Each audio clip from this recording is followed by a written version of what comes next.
কিছুদিন আগেই তোমাদের সাথে একটা কাতলা মাছ কাটার ভিডিও দিয়েছিলাম, কিন্তু সেই মাছের রান্নাটা কিন্তু তোমাদের সাথে শেয়ার করা হয়নি।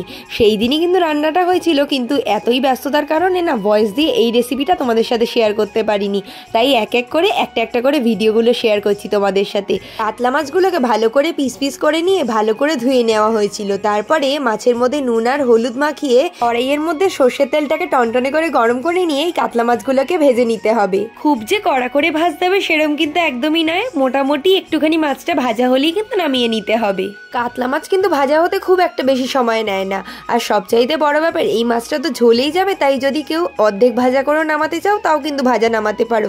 কিন্তু একটাই কি বলো তো, ঝোলে গেলে না এই মাছ বড্ড ভেঙে যেতে পারে। তাই জন্যই হালকা একটু কড়া করে ভাজা নামালে না খুব সুবিধা হয়। যখন ঝোলে গেলে মাছ ভেঙেও যায় না, আবার খুব ভালো মতন ঝোলটাও ঢুকে যায় মাছের ভেতরে। যাক গিয়ে বন্ধুরা, দেখো গল্প করতে করতে কিন্তু মাছের তেলে আমি মাছ ভেজে নিয়েছি। এবার সেই তেলের মধ্যেই গোটা জিরে ফোড়নে দিয়ে হালকা একটু ভাজা হয়ে এলি তার মধ্যে কাঁচা লঙ্কা, পেঁয়াজ আর টমেটো ভালো করে ভেজে নিতে হবে। যাক গিয়ে পেঁয়াজ কাঁচা লঙ্কা তো ভাজা হতে থাকুক, এইদিকে আমি একটা মশলার মিশ্রণ বানিয়ে নিয়েছি, যার মধ্যে আছে আদা রসুন বাটা, লাল লঙ্কার গুঁড়ো, জিরে গুঁড়ো, ধনে গুঁড়ো আর একটু হালকা জল দিয়ে ভালো করে গুলিয়ে নিতে হবে। এই মশলাগুলো তোমরা একেবারে তরকারির মধ্যেই দিতে পারো, মা একটু জলে গুলে দিলেই খুব ভালো মনে করে, তাই জন্য একটু জলে গুলে দেয়।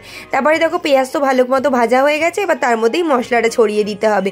খুব ভালো মতন কিন্তু মশলাটা এর মধ্যে মিশে যায় জল দিয়ে দিলে। তারপরেই পরিমাণ মতো লবণ আর হলুদ দিয়ে আবার একটু নাড়াচাড়া করে নিতে হবে। আর গ্যাসের ফ্লেমটাকে বাড়াবো না, এবার একটু সিমে রেখে, যেহেতু জল দিয়েছি তাই মশলাটা একটু ভালো করে কষানোর জন্য একটু ঢাকা চাপা দিয়ে দেবো। এই 5 মিনিট মতো ঢাকা চাপা দিয়ে তারপরে এই ঢাকনাটা খুলে দেখবো যে এই তেল বেরিয়ে গেছে মশলার থেকে। এর মধ্যে ফ্যাটানো টক দইটা দিয়ে দেবো। আগের থেকে আমি কিছুটা পরিমাণে টক দই হালকা একটু জল দিয়ে আর নুন দিয়ে ফেটিয়ে রেখেছিলাম, এবার সেটাই দিয়ে দেবো। যখন টক দই দিচ্ছিলাম গ্যাসের ফ্লেম কিন্তু একদম লো করে রেখেছিলাম, না হলে কিন্তু টক দই ফেটে যেতে পারে। এই পর্যায়ে আরেকবার ঢাকা চাপা দিয়ে দেবো। ওই 5 মিনিট মতো ঢাকা চাপা রেখে আবার যেই দেখবো তেলটা বেরিয়ে এসেছে, বেশ ভালো মতো মশলাটা কষে গেছে, এরপরই একটু হালকা নাড়িয়ে দিয়ে মাছগুলোকে দিয়ে দেবো একে একে। মাছগুলোকে মশলার সাথে ভালো করে নেড়ে নিতে হবে, যাতে মাছের গায়ে ভালো করে মশলাটা লেগে যায়।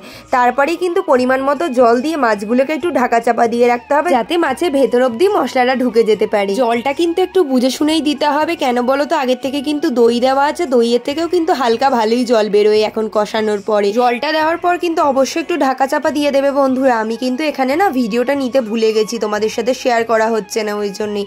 তো যাই হোক, দেখো ভালো মতো তো ঢাকা চাপা খুলে দেখছি তেল বেরিয়ে গেছে আর মাছের পিসগুলো কিন্তু একদম আস্ত আছে।